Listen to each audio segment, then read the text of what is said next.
अस्सलाम वालेकुम बच्चों, क्या हाल है सबके। उम्मीद है सब खैरियत से होंगे। ठीक है, आज हम दोबारा से हाजिर हैं सेकेंड ईयर मैथमेटिक्स एक्सरसाइज 2.2 के साथ। क्वेश्चन नंबर 19 तक हमने लास्ट क्लास में कर लिए थे। आज इंशाल्लाह हम आगे के क्वेश्चंस करेंगे।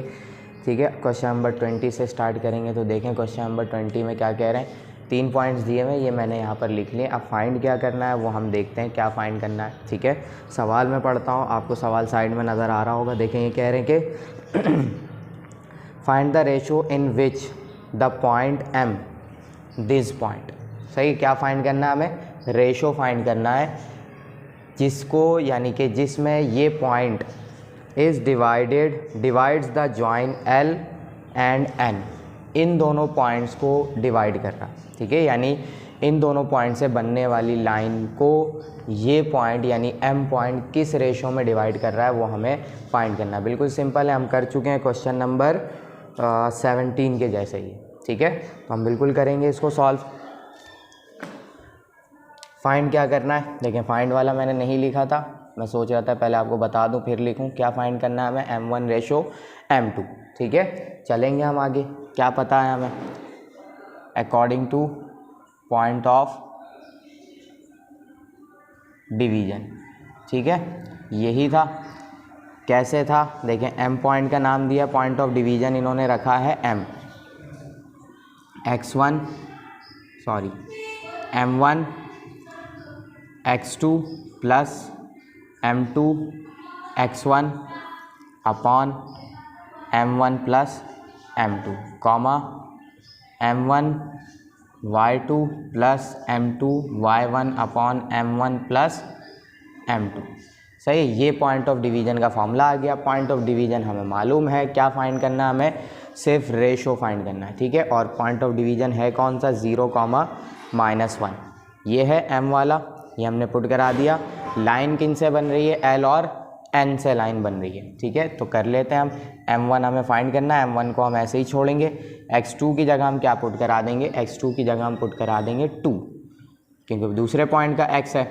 m2 ऐसे ही छोड़ेंगे, पहले पॉइंट के x की जगह हम रख देंगे 1, और नीचे m1 प्लस m2 हम ऐसे ही छोड़ देंगे। ठीक है m1 नहीं पता, छोड़ देंगे। y2 is 5। ठीक है, प्लस m2 नहीं पता छोड़ देंगे हम इसे भी। y1 इज़ 2, रख दी सारी वैल्यूज़। नीचे m1 प्लस m2 हमारा ऐसे ही चलता रहेगा। चलते हैं आगे, देखते हैं क्या करना है। थोड़ा सा सिंप्लीफाई कर दूं मैं इसे, फिर हम फाइंड करेंगे। 2 और m1 मल्टीप्लाई होंगे तो 2m1, m2 1 से मल्टीप्लाई होगा, सिर्फ m2 आ जाएगा, नीचे आएगा m1 plus m2, comma 5m1 हो जाएगा ये मल्टीप्लाई होकर, प्लस 2m2 हो जाएगा अपॉन m1 प्लस m2।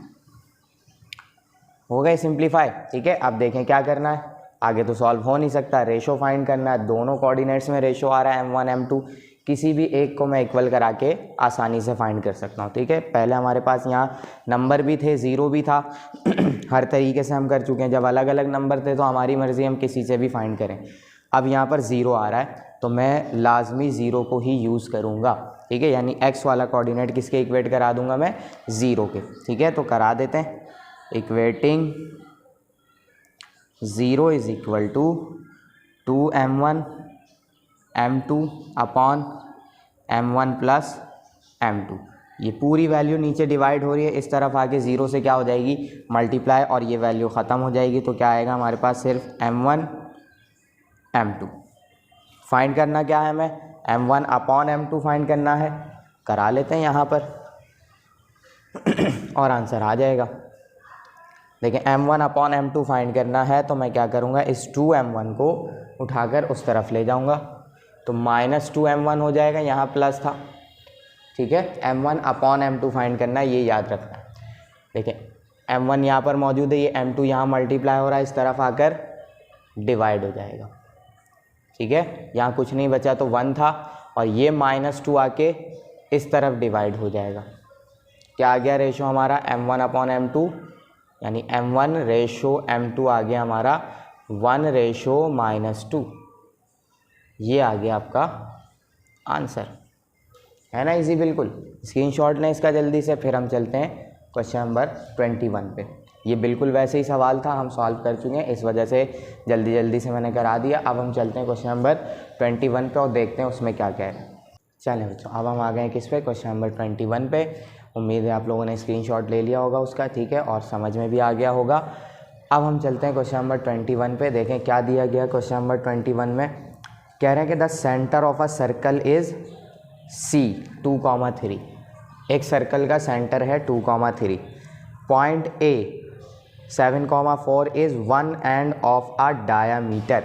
उसके डायामीटर का, सर्कल का डायामीटर होता है हमारा, डायामीटर कौन सी लाइन होती है, जो लाइन सेंटर से पास हो रही होती है वो लाइन हमारी कहलाती है डायामीटर। अब उस डायामीटर का एक एंड पॉइंट हमें बता दिया है जिसका नाम इन्होंने दिया है A 7,4 है। कह रहे हैं find the coordinates of the point B, यानी दूसरे एंड का क्या करना है, दूसरे एंड के पॉइंट को फाइंड करना है, हमें उसके सारे कोऑर्डिनेट्स फाइंड करने, ठीक है। तो अभी मैं बताता हूँ कैसे करेंगे। देखें यहाँ पर हम डायग्राम बनाते हैं एक, ये है मेरे पास सर्कल, ये है उसका सेंटर, सेंटर थोड़ा सा ऊपर हो गया, यहाँ करता हूँ मैं, ये है मेरा सेंटर, ठीक है। अब इस सेंटर से जो लाइन पास होगी दोनों तरफ, ये क्या कहलाएगी, आपकी डायामीटर कहलाएगी, ठीक है। उसका एक पॉइंट यानी यहाँ टच करने वाला पॉइंट हमें दिया है, ये वाला पॉइंट हमें फाइंड करना है, ठीक है। और आपको पता है सेंटर है तो सेंटर कहाँ आता है, हमेशा मिड पॉइंट पे आता है, तो ये क्या हो जाएगा, C आपका क्या रहेगा, मिड पॉइंट रहेगा। तो हम मिड पॉइंट का फॉर्मूला लगा के आसानी से इसे फाइंड कर लेंगे, ठीक है। तो यहाँ हम छोटी सी एक लाइन लिखेंगे, क्या होगी वो line, as the centre of a circle is the mid point of that of diameter ना, डायमीटर ऑफ दैट सर्कल, सही है। उस सर्कल के डायमीटर का मिड पॉइंट होता है। तो हम क्या करेंगे, सीधा सा काम है, अकॉर्डिंग टू मिड पॉइंट लगा देंगे हम मिड पॉइंट का फॉर्मूला, और आसानी से हम क्या कर लेंगे, फाइंड कर लेंगे, ठीक है। मिड पॉइंट क्या होगा, C नाम दिया है इन्होंने, मिड पॉइंट हमारा यहाँ पर C कहलाएगा क्योंकि सेंटर है, सेंटर का वर्टेक्स C से डिनोट किया हुआ, तो हम इसको भी C कर देंगे। क्या था formula, x1 x2 upon 2 y1 plus y2 upon 2, यही था मिड पॉइंट, ठीक है। x, y यानी C क्या दिया हुआ आपको 2,3, सॉल्व हो गया। x1 की जगह हम रख देंगे 7, x2 को x2 ही छोड़ देंगे, यहाँ आ जाते हैं, y1 की जगह रख देंगे हम 4 और y2 को हम y2 ही कर देंगे, ठीक है। x और y दोनों फाइंड करना है क्योंकि पूरा कोऑर्डिनेट फाइंड करना है x और y, तो दोनों को हम क्या करेंगे, इक्वेट करा देंगे। यहाँ लिखते हैं इक्वेटिंग, तो 2 इक्वल हो जाएगा, थोड़ा ज़्यादा करीब हो गया, ये सही करता हूँ मैं इसे पहले।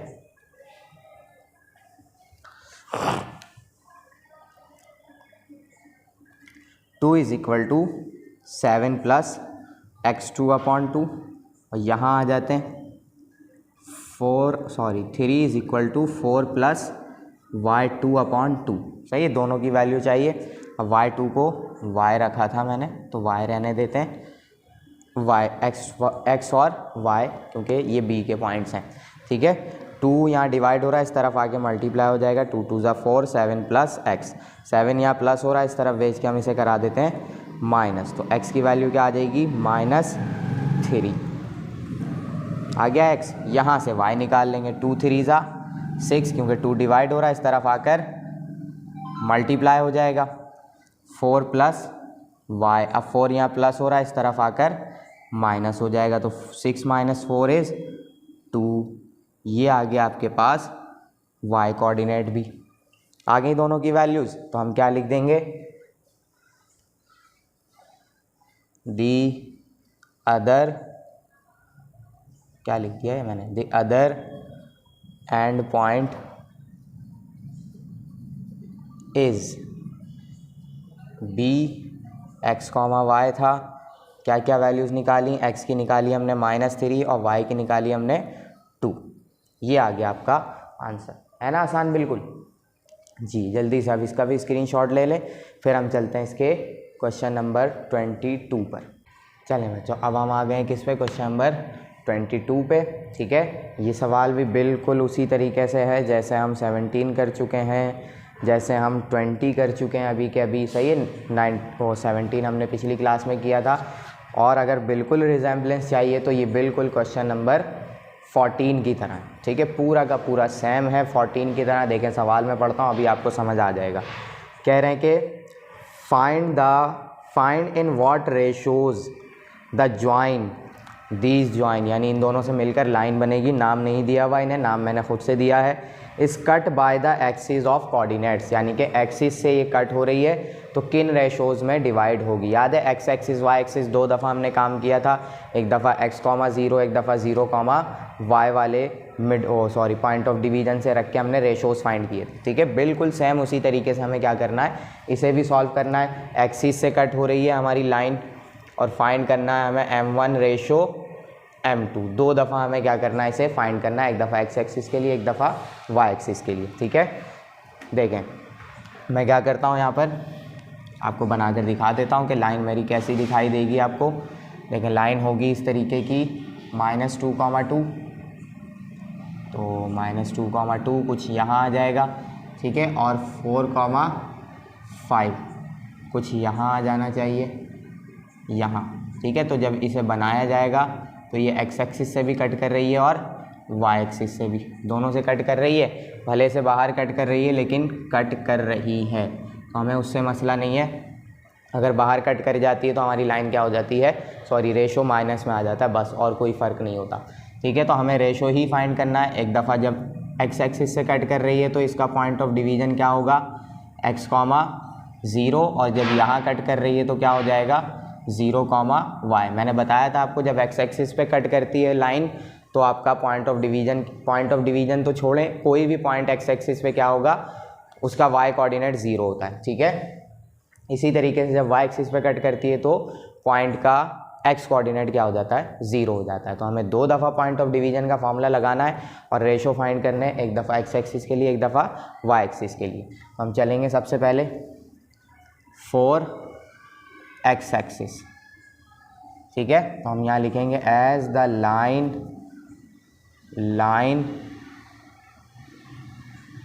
Cut by the x axis, so the point of division will be, क्या होगा, P नाम से ही हम इसको डिनोट करा देते हैं, x, 0 होगा। ठीक है, चलाते हैं हम, पॉइंट ऑफ डिवीज़न अप्लाई करते हैं। x, y रखता हूँ पहले तो हम, फिर m1 x2 plus m2 x1 upon m1 plus m2, m1 y2 plus m2 y1 upon m1 plus m2। ठीक है, सारी वैल्यूज़ रख ली हमने, फॉर्मूला अप्लाई कर लिया। अब हम वैल्यूज़ पुट कराते हैं। x एक्सिस पे होगा तो इसका y कोऑर्डिनेट क्या हो जाएगा, 0 हो जाएगा। सिर्फ रेशो फाइंड करना है, कोई इशू नहीं है, कर लेते हैं डायरेक्ट। देखें मैं वैल्यू पुट करूँगा, x2 मेरा क्या है, 4 है, तो m1 के साथ मल्टीप्लाई होगा तो 4m1 हो जाएगा। यहाँ आएंगे x1 क्या है मेरा, -2 है, तो यहाँ पर क्या आ जाएगा, -2m2। ठीक है, नीचे सारी वैल्यूज़ ऐसी ही आ जाएंगी, m1 प्लस m2, y2 है मेरा 5, तो यहाँ आ जाएगा 5m1, y1 है मेरा 2, तो plus 2m2 upon m1 plus m2 हो गया। अब इससे तो मुझे काम है नहीं क्योंकि यहाँ पर x आ रहा है, तो x से तो मैं इक्वेट करा के रेशो नहीं फाइंड कर सकता। मैं अपने 0 वाले से इक्वेट कराऊंगा, यानी y कोऑर्डिनेट 0 है तो इसका y कोऑर्डिनेट को 0 के बराबर मैं इक्वेट करा लूँगा। ठीक है, equating 0, 5m1 2m2 upon m1 plus m2। ठीक है, अब देखें ये m1 m2 यहाँ डिवाइड हो रहा है, इस तरफ भेज के 0 से मल्टीप्लाई करेंगे तो ये हो जाएगा 5m1 प्लस 2m2।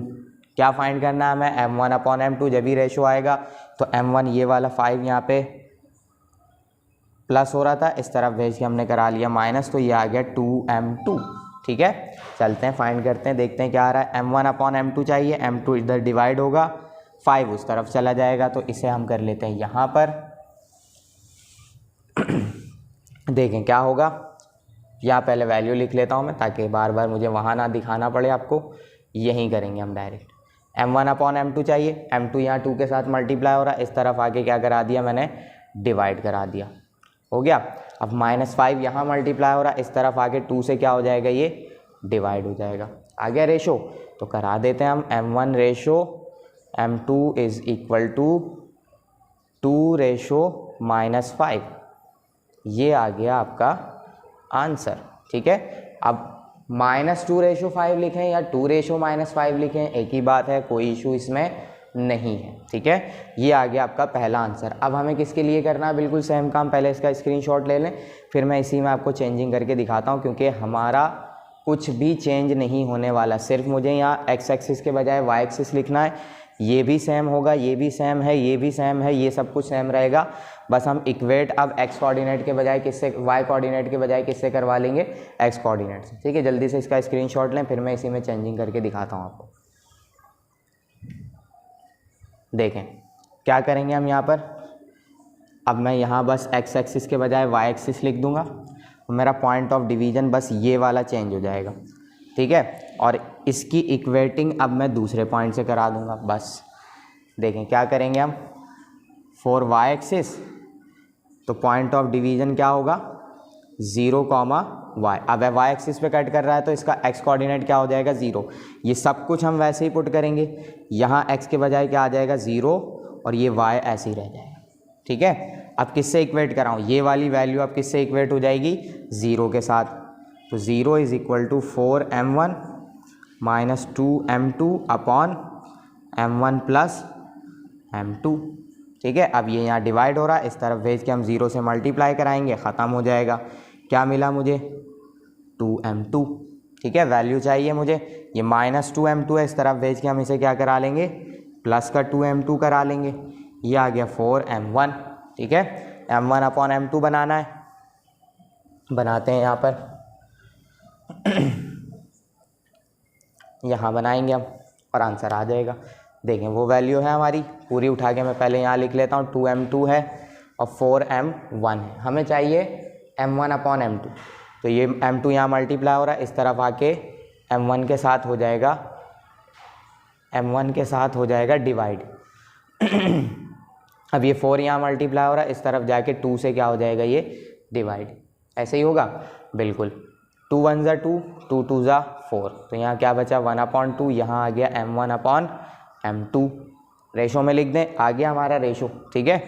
तो m1 ratio m2 is equal to 1:2, ये हो गया आपका दूसरा रेशो और आ गया आंसर, है ना, इजी, बिल्कुल बिल्कुल। इसी तरीके से क्वेश्चन नंबर 14 आपका बिल्कुल सेम है, आप इसको उतारें, स्क्रीनशॉट लें, फिर हम चलते हैं इसके नेक्स्ट पार्ट।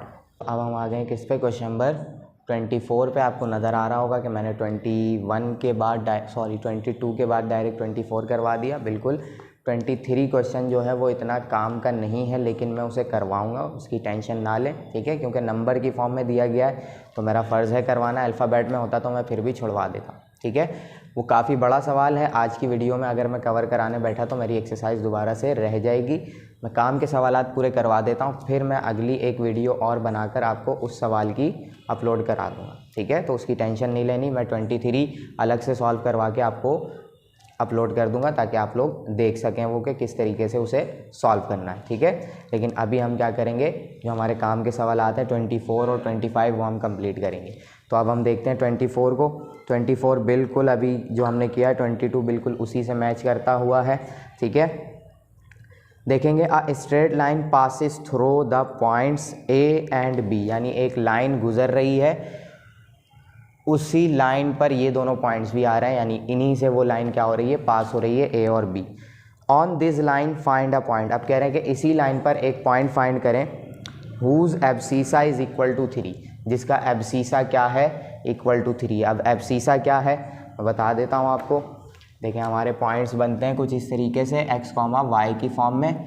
तो इस x वाले का x कोऑर्डिनेट कहते हैं ना हम इसको, इसका एक अपना भी नाम होता है जिसे हम कहते हैं abscissa.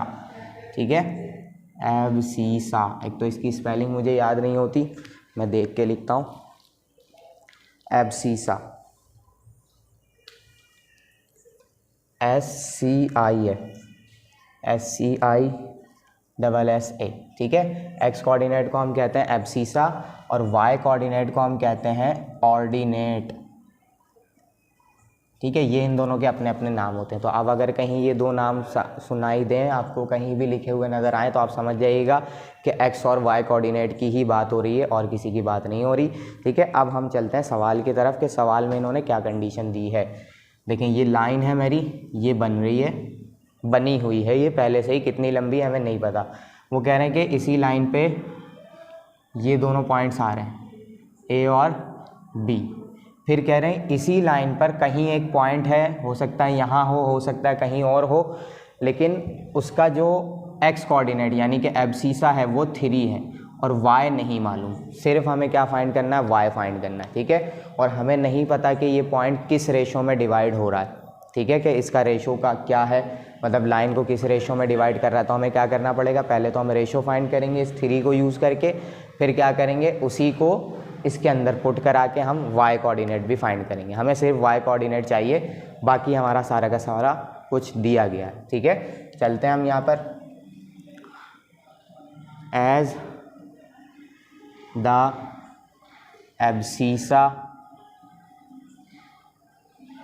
Of the point of division, सही है, उसी को हम क्या सपोज कर रहे हैं, पॉइंट ऑफ डिवीजन सपोज कर रहे हैं, point of division of the given line. सही, गिवन लाइन का पॉइंट ऑफ डिवीजन का एब्सीसा यानी x = 3 है। सो the point will be, point कैसा होगा, P नाम देते हैं हम उसको, 3, y रख देंगे हम उसे। ठीक है, x की जगह क्या आ जाएगा, x कोऑर्डिनेट की जगह 3 और y की जगह y ही रह जाएगा। तो पॉइंट ऑफ डिवीजन हम अप्लाई करेंगे according two point of division. सही है, P और D लिख दिया मैंने, समझ जाइएगा आप लोग, बार बार इतना बड़ा लिखना पड़ रहा है मुझे। P नाम दिया मैंने, x, y करूँगा, फॉर्मूला लगाऊंगा मैं किस तरीके से, m1 x2, एक ही फॉर्मूला चल रहा है ये भी कब से, m2 x1 upon m1 plus m2, comma करेंगे और m1 y2 m2 y1 m1 plus m2। ठीक है, क्या दिया है ये वाला पॉइंट, हमने क्या बना लिया, 3, y is equal to m1 की जगह हम क्या रख देंगे, नहीं मालूम तो छोड़ देंगे, x2 की जगह हम क्या रखेंगे, -2। तो मैं बार बार स्टेप्स बढ़ाने से अच्छा क्या है, मल्टीप्लाई ही होना है, क्या हो जाएगा ये, -2 m1 हो जाएगा। यहाँ x1 पुट कराना है जो कि -12 है, तो -12 m2 हो जाएगा। नीचे हम सारी वैल्यूज़ को ऐसे ही छोड़ देंगे। ठीक है, मल्टीप्लाई ही होना था, हो गए मल्टीप्लाई। यहाँ आ जाते हैं, m1 नहीं पता हमें, m1 को छोड़ेंगे, y2 की वैल्यू क्या होगी, -5 m1, फिर y1 रखना जो कि क्या है, -13 m2 हो जाएगा। नीचे सब कुछ ऐसे ही आ जाएगा, हो गया। ये हमने वैल्यूज़ रख दी, इससे ज़्यादा हम इसे सॉल्व नहीं कर सकते, इक्वेट करा लेंगे हम। इक्वेट कराकर इस वाले कोऑर्डिनेट से हम क्या फाइंड कर लेंगे, इस x कोऑर्डिनेट के ज़रिए हम रेशो निकाल लेंगे और रेशो निकालते ही हम इसके अंदर पुट करेंगे और हमारा आंसर आ जाएगा। तो हम कराते हैं यहाँ पे इक्वेटिंग। ठीक है, 3 = -2 m1 -12 m2 upon m1 plus m2। ठीक है, फिर बाद में हम इसको इक्वेट कराकर किसकी वैल्यू फाइंड कर लेंगे, y की वैल्यू फाइंड कर लेंगे। चलते हैं यहाँ पर, ये पूरा किससे यहाँ डिवाइड हो रहा है, 3 से आकर मल्टीप्लाई होगा तो कैसे हो जाएगा, 3m1 प्लस 3m2। सही है, ये 3 इन दोनों से मल्टीप्लाई हो गया और इस तरफ क्या बच रहा है, -2m1 -12m2। ठीक है, क्या करना है हमें, m1 रेशो m2 फाइंड करना है, यानी m1 अपॉन m2। तो सारी वैल्यूज़ m1 की एक तरफ करते हैं और सारी वैल्यूज़ m2 की एक तरफ कर देते हैं ताकि हम आंसर निकाल सकें। m1 अपॉन m2 का यहाँ करेंगे देखिए यहाँ 3m1 है, इस -2m1 यहाँ प्लस हो रहा है, इसको वहाँ भेज कर मैं माइनस हो रहा, वहाँ भेज करके मैं इसे क्या कर दूँगा, प्लस में लिख दूँगा। ठीक है, अब वो +3m2 है, उठा के उसको यहाँ क्या कर देंगे, -3m2 कर देंगे, और -12m2 तो पहले से ही मौजूद है यहाँ पर। ठीक है, 3m1 2m1 कितने m1 हो जाएंगे, 5m1 हो जाएंगे, माइनस माइनस प्लस होगा, लेकिन माइनस का आंसर आएगा तो 3 और 12 15m2 हो जाएंगे। ठीक है, हमें फाइंड करना है m1/m2, तो ये m2 यहाँ मल्टीप्लाई हो रहा है, इस तरफ आकर m1 से हो जाएगा डिवाइड। ठीक है, -15 बच रहा है यहाँ पे, ये 5m1 से मल्टीप्लाई हो रहा है, इस तरफ आकर हो जाएगा डिवाइड। आ गया रेशो हमारे पास, m1 पहले डिवाइड करा लेते हैं हम, m2 = 5 1 ज़ा 5 5 3 ज़ा 15, तो -3 अपॉन में क्या बच रहा है 1, तो 1 लिखना ज़रूरी है क्योंकि हम रेशो चाह रहे हैं। ठीक है, तो -3 रेशो 1 की डिवीज़न है। सही है, ऐसी जगह पर आ रहा है कि ए और बी से जो इसका डिवीज़न पॉइंट बन रहा है वो क्या बन रहा है, -3/1। ठीक है, तो ये रेशो आ गया। अब हम इसको क्या करेंगे, देखें एक्स कोऑर्डिनेट तो हमें पहले से ही पता है, सिर्फ कौन सा कोऑर्डिनेट चाहिए, वाई कोऑर्डिनेट चाहिए, तो हम क्या करेंगे, अब वाई कोऑर्डिनेट को इक्वेट करा लेंगे। ठीक है, तो यहाँ तक का आप स्क्रीनशॉट लें, फिर मैं चलता हूँ इसे आगे लेकर। तो ठीक है, ये आपने उम्मीद है स्क्रीनशॉट ले लिया होगा। देखिए मैंने पॉइंट नहीं मिटाया, किस वजह से, ताकि क्योंकि हम इक्वेट कराने जा रहे हैं दोबारा से। नाउ अब हम किसको इक्वेट कराने वाले हैं, इसी वजह से नहीं मिटाया कि आपको वैल्यूज़ नज़र आ जाएं। पहले हमने इसको 3 से इक्वेट कराया था, तो रेशो फाइंड कर लिया हमने वो वाला। अब हम इसको इससे इक्वेट कराएंगे y से, y = -5m1 13m2/m1 + m2। बस m1 m2 की वैल्यू रखनी है हमें, -5m1 की जगह आ जाएगा -3, -13m2 की जगह आ जाएगा 1, नीचे क्या आएगा -3 + 1, सिंपल। ठीक है, देख लेते हैं क्या पॉइंट आ रहा है, माइनस माइनस प्लस, 5 3 ज़ा 15, 13 1 ज़ा 13, अपॉन में क्या हो जाएगा -2, माइनस कराएंगे तो क्या बचेगा हमारे पास, 15 - 13 इज़ प्लस का 2, अपॉन में -2 है, 2 1 ज़ा 2 2 1 ज़ा 2। अब मैं नीचे वाली वैल्यूज़ मिटा देता हूँ क्योंकि अब आंसर हमारे पास आने को है। ठीक है, ये मैंने देखें इरेज कर दिया, कैंसिल कराएंगे, 2 1 ज़ा 2 2 1 ज़ा 2, क्या बचेगा हमारे पास, सिंपल -1 आ गया y कोऑर्डिनेट भी। सो द पॉइंट विल बी नहीं, हम लिखेंगे the point is, x coordinate था 3, y कोऑर्डिनेट क्या आ गया -1। ये हो गया आपका आंसर, है ना आसान बिल्कुल जी। जल्दी से आप इतना भी स्क्रीनशॉट ले लें, फिर हम चलते हैं इसके लास्ट क्वेश्चन नंबर 25 पर। चलें बच्चों, अब हम आ गए किस पे, क्वेश्चन नंबर 25 पे। ठीक है, क्वेश्चन नंबर 24 हमने कर लिया, अब बिल्कुल सेम उसी तरीके से क्या है, क्वेश्चन नंबर 25 है। मैंने आपको एब्सीसा और ऑर्डिनेट बताया था, 24 में इन्होंने एब्सीसा दिया यानी एक्स कोऑर्डिनेट दिया, अब 25 में इन्होंने क्या दे दिया है, ऑर्डिनेट दे दिया है। अब हमें क्या कहते हैं, एब्सीसा यानी कि एक्स कोऑर्डिनेट फाइंड करना होगा। पहले एक्स दिया हुआ था, वाई फाइंड किया था हमने, अब वाई दिया हुआ है, क्या फाइंड करना है, एक्स फाइंड करना। बिल्कुल सेम उसी तरीके से सवाल है। कह रहे हैं क्या, straight line passes through the points C and D, इन दोनों से पास हो रही है। कह रहे हैं find a point on the line whose ordinate is equal to -5, जिसका y कोऑर्डिनेट किसके इक्वल है, -5 के। हमें कौन सा कोऑर्डिनेट फाइंड करना है, x कोऑर्डिनेट फाइंड करना है। बिल्कुल उसी तरीके से पहले हम रेशो फाइंड करेंगे। ठीक है, देख लेते हैं यहाँ पर, देखें वही वाली बात है, ये लाइन पहले से गुजर रही है, C और D हमारे इसी पे बन रहे हैं, इसी पे कहीं ना कहीं अंदर आ रहा होगा या बाहर से कहीं आ रहा होगा, लेकिन वो पॉइंट आ रहा है कहीं ना कहीं से, जिसका x कोऑर्डिनेट तो नहीं पता लेकिन y कोऑर्डिनेट मालूम है, जो कि क्या है -5। ठीक है, यानी जिसे हम ऑर्डिनेट कहते हैं। यहाँ मैं लिख देता हूँ इज इक्वल टू ऑर्डिनेट। ठीक है, वही बात लिखेंगे, as the point of division whose ordinate is -5, जो कि कैसा हो जाएगा, सो P = x, -5। ठीक है, इस तरीके से वो पॉइंट दिखाई देगा। पहले हम क्या करेंगे, according two point of division लगाकर हम रेशो फाइंड करेंगे, जैसे हमने क्वेश्चन नंबर 24 में किया। ठीक है, x, y is equal to m1 x2 m2 x1 m1 plus m2 comma m1 y2 m2 y1 upon m1 plus m2। ठीक है, रख देते हैं सारी वैल्यूज़। x नहीं पता, ऐसे ही छोड़ेंगे। y मालूम है -5। ठीक है, m1 की जगह हम क्या वैल्यू रखेंगे, नहीं मालूम, छोड़ेंगे। x2 की वैल्यू रखेंगे जो कि क्या है -6 m1 हो जाएगा ये। अब x1 कितना है, 2 है, तो ये हो जाएगा 2 m2।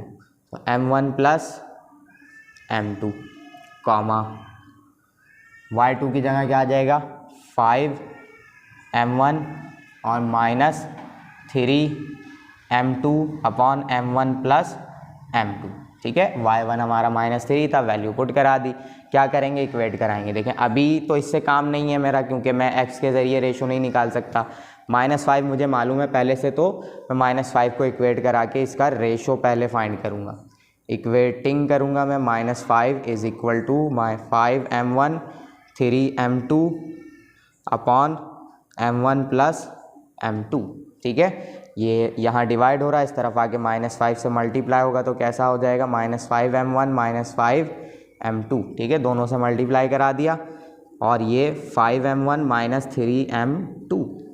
ठीक है, दोनों वैल्यूज़ आ गई। अब वही काम करेंगे कि m1 सारे एक तरफ करेंगे, m2 सारे एक तरफ करा देंगे। देखें ये वाला -5 m1 यहाँ माइनस हो रहा है, दूसरी तरफ भेज के हम प्लस करा लेंगे। ये -3 इस तरफ माइनस हो रहा है, इस तरफ ला के हम इसे क्या करा लेते हैं, प्लस करा लेते हैं। 3 m2 हो गया इस तरफ आके, ये वाला 5 m1 यही है, ये वाला -5 m1 यहाँ पर आके क्या हो गया, प्लस हो गया। ठीक है, प्लस करा लेते हैं। देखिए ये माइनस कराएंगे, बचेगा -2 m2, ये कितना हो जाएगा 10 m1। ठीक है, m1 m2 चाहिए, निकाल लेते हैं। यहाँ लिखता हूँ पहले मैं, 2 m2 is equal to 10 m1। ठीक है, m1 अपॉन m2 करना है। ये m2 यहाँ डिवाइड मल्टीप्लाई हो रहा है, इस तरफ भेज के मैंने करा दिया डिवाइड। ये 10 यहाँ मल्टीप्लाई हो रहा है, इस तरफ जाके -2 से क्या हो जाएगा, डिवाइड। ठीक है, तो 2 1 ज़ा 2, 2 5 ज़ा 10, तो क्या आ गया मेरे पास रेशो m1 अपॉन m2। तो m1 ratio m2 is equal to -1 ratio 5। आ गया पूरा का पूरा रेशो, बिल्कुल। ठीक है, अब हम क्या करेंगे, इस x कोऑर्डिनेट को x के इक्वल करा के हम इसका क्या कहते हैं, एब्सिसा भी फाइंड कर लेंगे, यानी x कोऑर्डिनेट फाइंड कर लेंगे और हमारा पॉइंट बन जाएगा जो भी बनना होगा। ठीक है, तो यहाँ तक का स्क्रीनशॉट लें, फिर मैं थोड़ा सा मिटा कर क्या करता हूँ, इसका आंसर निकालते हैं। ठीक है बच्चों, उम्मीद है आपने स्क्रीनशॉट ले लिया होगा सही तरीके से। अब हम क्या करेंगे, x कोऑर्डिनेट यानी कि एब्सिसा फाइंड करने की कोशिश करेंगे। कैसे, पहले हमने y कोऑर्डिनेट को इक्वल करा के हमने रेशो फाइंड कर लिया, अब हम किसको इक्वेट करा देंगे, x कोऑर्डिनेट को x के equal. -6 m1 plus 2 m2 upon m1 plus m2। ठीक है, m1 m2 की हम वैल्यू पुट करा देंगे, आ जाएगा हमारा आंसर -6 m1 की जगह आ जाएगा -1, 2 m2 की जगह आ जाएगा 5, नीचे -1 प्लस 5। ठीक है, 6 आएगा प्लस का, 2 5 ज़ा 10 हो जाएगा। देखिए माइनस माइनस प्लस, 6 1 ज़ा 6 हो गया, -1 प्लस 5 क्या बचेगा मेरे पास, 4 आ जाएगा। ठीक है, नीचे वाली वैल्यूज़ मिटाता हूँ मैं पहले, अब काम नहीं है इसका, दिखाने के लिए मैं लिखे रहने देता हूँ। अब हम क्या करेंगे, 6 और 10 को प्लस कराएंगे तो कितना हो जाएगा 16/4, 4 1 ज़ा 4, 4 4 ज़ा 16, तो क्या आ गया आपका एब्सिसा 4, यानी कि x कोऑर्डिनेट क्या आ गया 4। सो द पॉइंट इज, पॉइंट क्या होगा उस लाइन पर, P4, x कोऑर्डिनेट तो पहले से दिया हुआ -5, ये आ गया आपका आंसर। ठीक है, स्क्रीनशॉट ले लें जल्दी से, और ये हमारी एक्सरसाइज हो गई डन, बिल्कुल। ठीक है बच्चों, एक्सरसाइज हमारी हो गई बिल्कुल फिनिश, एकदम ख़त्म हो गई, सारे के सारे सवालात हो गए क्वेश्चन नंबर 23 रहता है, ठीक है। वो काम का नहीं है, आपको उसकी टेंशन लेने की ज़रूरत नहीं है, लेकिन मैं फिर भी कराऊंगा, ठीक है। एक अलग वीडियो बनाकर मैं उसे कराऊंगा, टेंशन ना लें आप लोग। लेकिन यहाँ हमारी एक्सरसाइज हो चुकी है ख़त्म। अब हम मिलेंगे इंशाल्लाह नेक्स्ट क्लास में। कोई भी चीज़ अगर नहीं समझ आती आप मुझे मैसेज करके या क्लास में भी आके मुझसे पूछ सकते हैं, ठीक है। अब इंशाल्लाह मिलते हैं नेक्स्ट क्लास में विद एक्सरसाइज 2.3। तो हम नहीं करते, 3 एनालिटिकल ज्योमेट्री है, 3 को छोड़ के हम क्या करेंगे 2.4 करेंगे, ठीक है। तो चलते हैं फिर नेक्स्ट क्लास में मिलेंगे। अल्लाह हाफिज़।